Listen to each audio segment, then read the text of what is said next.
자, 16절부터는 굉장히 이제 막바지 이 베델에서 모든 이제 또 일들이 마치고 이제 16절부터는 에브랏, 베들레헴, 에델 망대 이 헤브론까지 도착하는 이 기간이 아주 짧은 기간에 이어지면서 사건들이 또 일어납니다. 16절 보세요. 그들이 베델에서 길을 떠나 에브랏에 이르기까지 얼마간 거리를 둔 곳에서 라헬이 해산하게 되어 심히 고생하여 그가 난산할 쯤에 산파가 그에게 이르되 두려워하지 말라 지금 내가 또 등남하느니라 하며 그가 죽게 되어 그의 혼이 떠나려 할 때에 아들의 이름을 베논이라 불렀으나 그의 아버지는 그를 베냐민이라 불렀더라. 라헬이 죽음에 에브랏 곧 베들레헴 길에 장사되었고 야곱이 라헬의 묘에 비를 세웠더니 지금까지 라헬의 묘비라 일컫더라. 자, 이 베델을 떠나서 에브랏에 도착을 했을 때에 야곱의 가장 사랑받는 아들 누굽니까? 라헬이 둘째 동생, 라헬로 보면은 이제 두 번째 출산, 즉 아들을 낳는 그 출산이 굉장히 난산이었습니다. 그래서 해산하게 되어 심히 고생할 때 그가 난산할 즈음에 산파가 그에게 이르되 두려워하지 말라. 지금 내가 또 등남하느니라. 그 둘째 아들을 낳다가 죽게 됩니다. 자, 라헬의 난산. 그래서 죽게 되는데 그래서 야곱이 바로 그 에브랏 그 베들레헴 그 도중에 그냥 길가에다가 라헬을 장사하는데 그 라헬이 왜 이렇게 어떻게 보면 뭐 수명을 다하고 아주 뭐 기력이 다해서 죽은 게 아니고 아기를 낳다가 죽었다는 것을 볼 때 그래도 라헬은 아주 젊었다는 말입니다. 아기를 낳을 수 있는 그런 나이대라는 거지요. 근데 왜 이렇게 일찍 죽게 되었을까요? 여러분, 이 라헬은 야곱에게 제일 사랑받는 네 여자 중에서 제일 사랑받는 그 라반의 둘째 딸입니다. 처음부터 야곱은 이 라헬에게만 눈이 꽂혀서 라헬을 얻기 위해서 7년 봉사. 뭐 그러다가 어쩌다가 막 라반이 그냥 동생보다는 형인 레아를 그만 들어보내는 바람에 뭐 어쩔 수 없이 레아도 뭐 부인도 삼고 또 라헬도 부인을 삼았는데 그 대가로 또 7년 봉사. 그 14년을 어쨌든 뭐 이 라헬을 얻고 하기 위해서 야곱이 투자한 시간이 14년입니다. 어쨌든 막 자기 아내 라헬을 자기 부인으로 그만큼 사랑하는 여인이었어요. 근데 뭐 이렇게 오는 길에 그냥 에브랏에 도착할 때 그냥 죽게 됩니다. 그래서 이 아이를 낳았는데 라헬이 막 그 난산 중에 이 아이의 이름을 지었습니다. 자기가 베논이다. 즉 슬픔의 아들이다. 그런데 정작 야곱은 이 라헬이 죽으면서 이렇게 자기는 이렇게 베논이라 불러주세요 했는데 야곱은 베냐민이다 이렇게 불렀습니다. 오른손의 아들이다.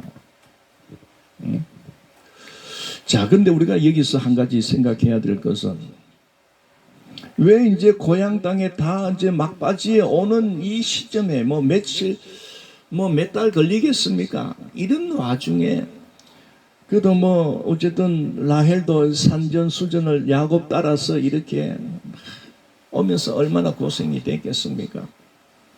이제 고생 끝이 이제 막 빠져 왔을 때 왜 그는 그 안식과 참 쉼을 누리지 못하고 중도에서 죽었을까요?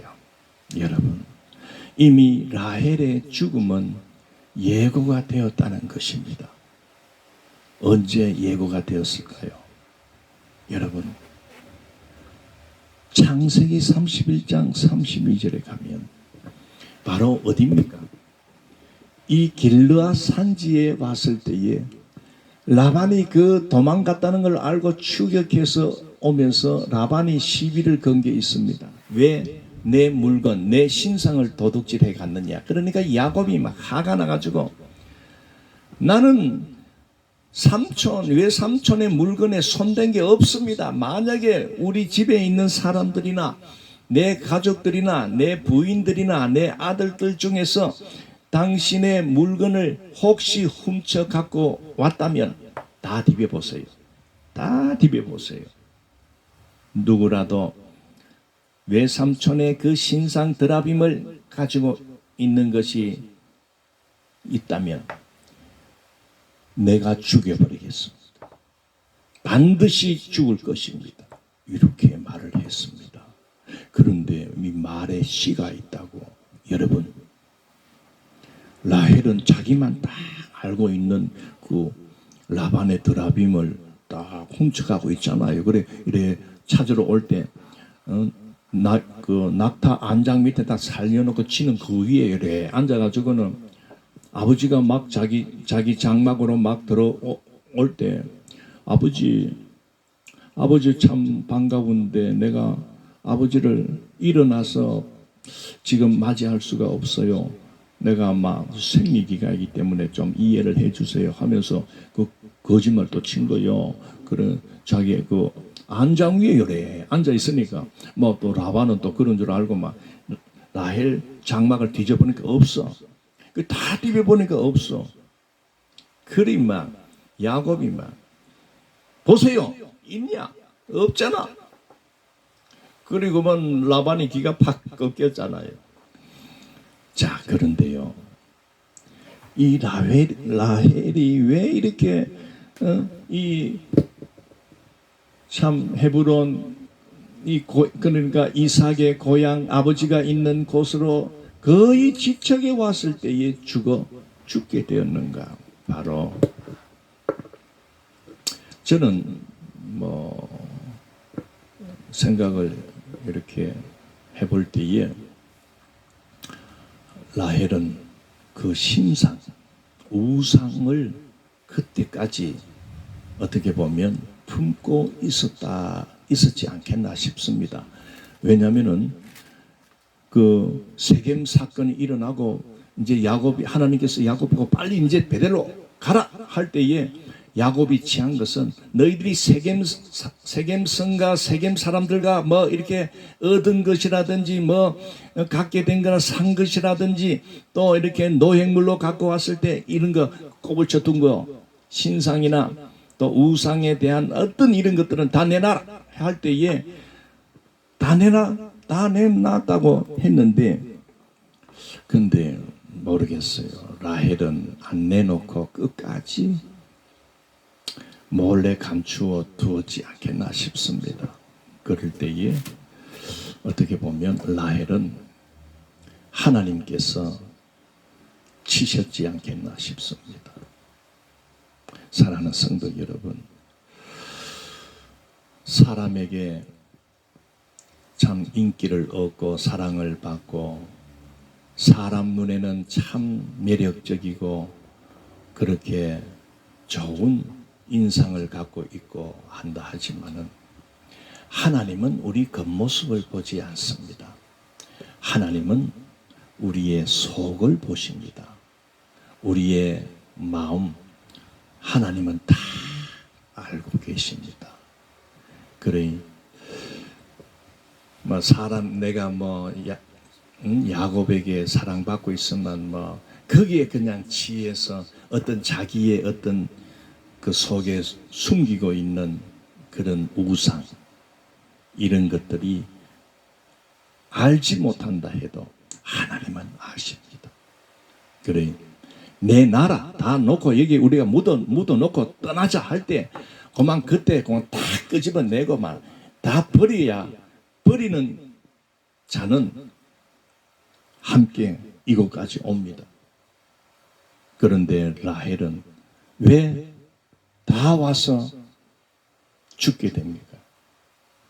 바로 하나님께서 심판하신 겁니다. 자, 이제 야곱을 어쨌든 뭐 그래 야곱은 그 자기 라헬이 그렇게 놓다가 죽게 됩니다. 자, 그래서 이때 태어난 아들이 베냐민입니다. 이렇게 해서 12아들이 완성이 됩니다. 그래서 22장 이후에 그 야곱의 12아들이 소개될 때 바로 라헬의 아들들은 요셉과 베냐민이며 하면서 이 마지막 12번째 아들이 이름이 속해지게 됩니다. 바로 하나님께서 이 구속사를 통하여 야곱이 낳은 이 12아들을 12족속으로 그래서 한 민족을 이루어내는데 그래서 이스라엘은 12족속이라고 하지 않습니까? 바로 야곱의 12아들 베냐민까지 그렇게 하는 겁니다. 그런데 이 참 그런 것은 에브랏에서 이제 라헬이 죽고 또 이제 출발하는데 이 에델망대 근처 에델망대라는 곳에 왔을 때에 어떤 일이 일어나냐면은 이 에델망대는 즉 이 가축대의 망루 즉 많은 양떼나 이 염소떼를 망루를 세워 가지고 자 이런 망루를 세워서 여위에서 사람이 이렇게 지켜보는 겁니다. 사방을. 그리 양들이 풀을 잘 뜯고 있나 뭐 늑대가 왔지 않느냐 이런 것들을 보고 만약에 이제 뭐 늑대나 이리떼가 와가지고 공격하면은 알리는 겁니다. 알려가지고 조치를 취할 수 있도록 높은 망대 이게 바로 에델 망대다. 에델 즉 가축대의 망대다. 여기에 왔을 때에 이 사단이 또 일어납니다. 자, 21절 이스라엘이 다시 길을 떠나 에델망대를 지나 장막을 쳤더라. 22절에 이스라엘이 그 땅에 거주할 때에 루벤이 가서 그 아버지의 첩 빌하와 동침하매 이스라엘이 이를 들었더라. 이 참 여러분 이 루벤은 누굽니까? 바로 야곱의 첫 아들 아닙니까? 자, 루벤, 시몬, 레위, 유다, 단, 나탈리, 갓, 아셀.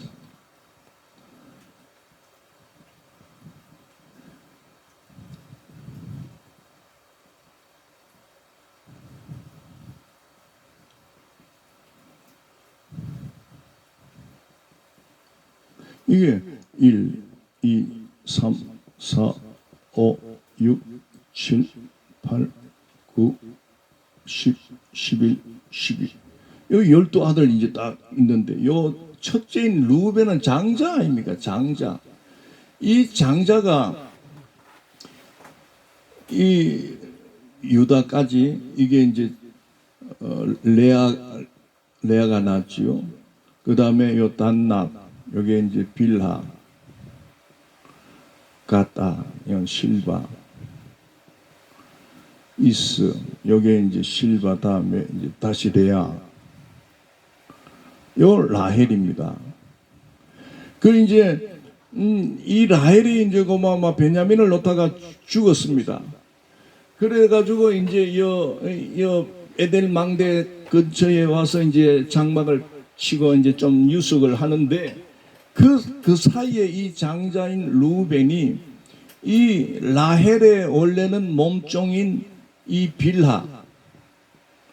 빌하를 어떻게 했다고 했습니까? 동침했다. 이 빌하를 이 루벤이 성폭행을 해버린 거예요. 이 빌하는 어찌됐든 간에 야곱의 부인 아닙니까? 어쨌든. 그래, 아버지의 부인을, 물론 이제 여러 명이 있으니까, 뭐, 첩이 집안은 그 아버지의 부인을 이 장자가 범해버린 거예요. 참, 이런 일이 또 이 참 야곱 가정에 다 일어납니다. 저도 이거는 그냥 그만, 요 성경에서 요 22절은 요거 기록을 안 해놓으면 그만 이런 고민도 안 하고, 이 수치스러운 이거 또 말도 안 해야 되는데, 이 기록이 똑 돼 있는 거요. 그것도 뭐 말을 안 할 수는 없고. 어찌 하나님께서 택한 이 야곱의 가정, 그리고 하나님께서 앞으로 메시아를 보낼 그 축복의 통로로서 사용될 그 야곱의 12 아들을 참 이 계획 속에서 하나님도 이렇게 12 족속으로 12 지파로 이렇게 해나가야 할 그 장자인 루벤이 이게 뭐 아버지의 부인을 성폭행을 했어요. 오늘날 이런 시대, 우리 시대에도 이런 일이 일어날까 싶을 정도의 끔찍한 수치스러운 일이 야곱에게 일어나게 된 겁니다. 이걸 어떻게 우리가 받아들여야 될지 모르겠습니다. 뭐 지금이나 그때나 이 남자들이 문제라. 어쨌든 저도 남자지만은 뭐 남자들이 문제 덩어리라 하는 것을 인정합니다. 꼴난 것, 그 남자라 하는 것 때문에 얼마나 이게 잘 조절이 되고 어떤 컨트롤이 될 수 있는, 여러분 뭐 남자라고 해서 다 그런 건 아니지만은 이 꼭 미꾸라지 같은 이런 사람들이 툭툭 한 명씩 티 나오는 바람에 막 모든 남자들이 막 욕을 듣잖아요. 그래서 뭐 요즘에 뭐 물론 전에부터 엄마들이 딸 자식에게 교육을 할 때 하는 말이 있대요. 그게 뭐냐면은, 야, 남자를 믿지 마라. 남자는 다 늑대다. 이렇게 가르친다는 거요. 그리고 사실 남자들이 뭐 다 늑대, 좀 그건 너무했어. 안 그런 사람도 많거든요. 그런데 제가 이렇게 생각할 때는 사람의 재성이 이게 막 항상 누구에게나 그 재성이 있다는 겁니다. 아무도 안 보는 곳에서 남들이 모른다고 싶을 때 뭔가 죄를 짓고자 하는 그러한 것들이 이 죄의 씨앗이 도사리고 있다는 거요. 그리 사람이 있거나 평상시에는 그것이 발동이 안 되는데 뭔가 사람이 없거나 또 어떤 죄를 지을 수 있는 어떤 그런 환경이 주어지면 고마마 거기 일어나는 거예요. 물론 대부분의 사람들은 그 양심의 소리를 듣고 그리고 그 스스로가 교육